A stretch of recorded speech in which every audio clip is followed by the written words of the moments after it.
best overall year, just all formats, and they were able to take advantage of that momentum headed into the ODIs. I think for Nepal, for them to really get back into that top 4 conversation, they're going to have to put on some wins. Again, this win today against the USA, if we play Monday against Scotland, and then really ramp them up, because they're struggling in that bottom 3, and Oman are starting to pile on some wins. The UAE still struggling there. That's the one godsend, but bigger than maybe even if you don't make the top 4, you keep yourself out of the top 2, and Nepal are too good of a side to lose the ODI status if they just keep down this trend. Long way to go. Not saying that they will. I think similar to Scotland, they're starting to find a little bit more of their momentum headed into that top 4. So I think the middle is very jam-packed. I think the top 4 will end up being jam-packed. I think you'll have 1 probably all by themselves, and then 2, 3, 4 will be between probably 5 of the teams on the list fighting for those 3 spots, and we'll see which 3 teams those are. Yeah, I think for UAE as well, they've got to kind of pretty quickly find a way to not become the Papua New Guinea of this second cycle.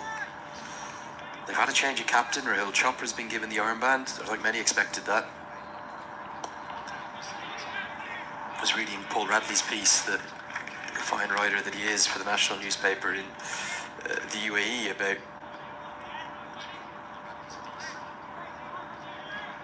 their upcoming tour, and wondering where is it going wrong for UAE's 50 over cricket. There's so much going for them in the shorter formats.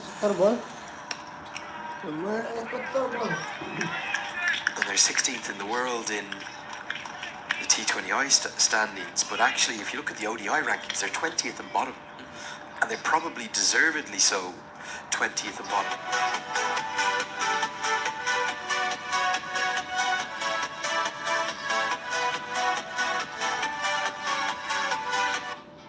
You're 50 over cricket. There's so many short formats. Just one more look at the points table here. So they've got to find a way to not be cut a gulf at the bottom, but equally Nepal have to find a way to not be stuck in the bottom 2 with them. So that's why these 2 games, I know we're over 2 years out from the end of this league, but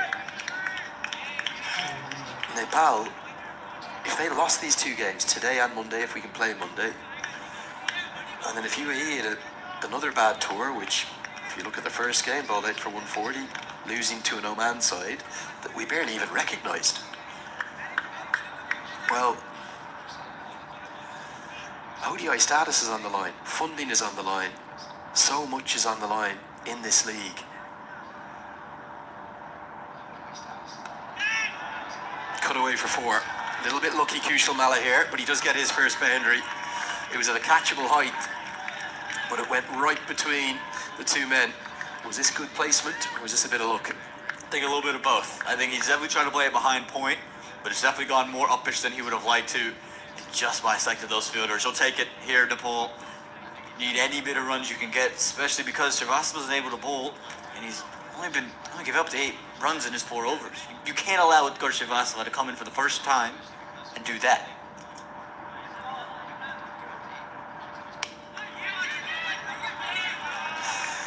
Yeah, that's the maturation in Mala's game that, being honest, I don't think he had 2 or 3 years ago.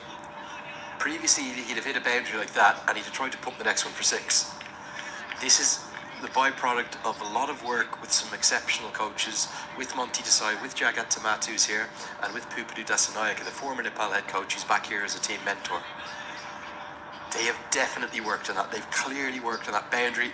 Get a single. As dead ball to signal that Ilsa not ready. He's such a talent. I know some fans have been very harsh on him and said, why is he in the team? But he's that good, potentially. You want to give him every opportunity. That's probably why he was promoted up the order.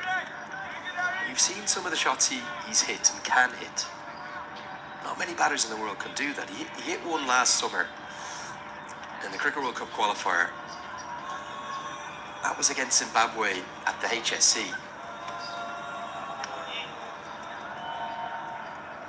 There's a few boos ring around the ground. No idea what's going on there. The HSC's main grandstand, I think it's about